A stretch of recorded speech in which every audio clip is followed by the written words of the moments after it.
আসো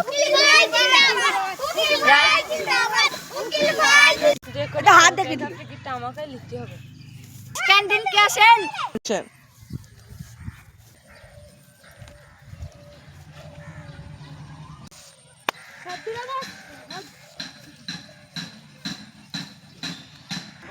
বন্ধ হবে থামো সবাইকে টিকিট দাও থামো দেন আপনার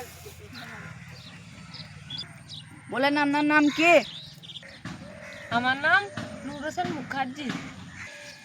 আপনার নাম আমার নাম শুভেন্দু পান। আপনার পড়ালেখা কতদূর আমি পড়া ফাইভ ফেল। আপনার স্যার আমি তো এই কমিটিতে পাস করেছি এইটা, তা গোটা পৃথিবী জুড়ে 700 র্যাঙ্ক আমার। আপনি তো শিক্ষিত এই ভোটে টিকিট কি চলে গেলিতে এসেন গান মারাইতে চাকরি করলেই তো পারেন। আমার চাকরির দরকার না, আপনি আমাকে টিকিটটা দেন। যেখানে আমি এই দেশকে স্বাধীন করতে চাই, যেখানে গ্যাসের দাম আগে 500 টাকা ছিল, এখন গ্যাসের দাম 1000 টাকা হয়ে যাচ্ছে, পেট্রোলের দাম বাড়া, যেখানে আমাদেরকে চিকিৎসা করার লাগে প্রাইমারি হাসপাতালে যেতে হয়, সেখানে এই দেশের কোনো আইনই নাই, যেখানে ঘরে বাইরে দিনে রাতে ধর্ষণ হচ্ছিল। আপনি ভাষণ দিচ্ছে আপনি এতে চেন খোলা। ও দেখিনি ঠিক আছে স্যার, আমি এখনই লাগিয়ে নিচ্ছি। আপনি কি চলে গেলেন টিকিট নিতে এসেন আমি কিসের জন্য টিকিট আনতে দেখলেন? আমার বাড়ি যেয়ে দেখেন, তার আগে দেখলেন আমার 10টা কেস আছে, 5টা ধর্ষণ, 5টা মার্ডার।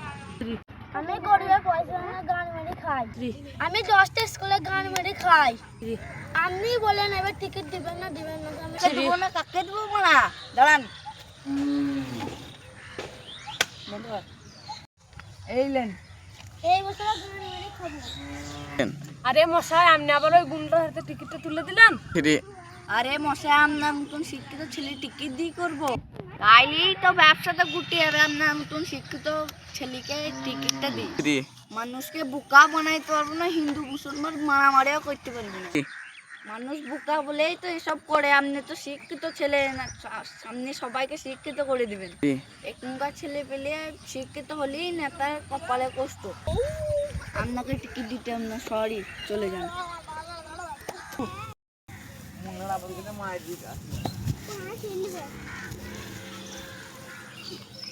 সামনে থেকে দেখ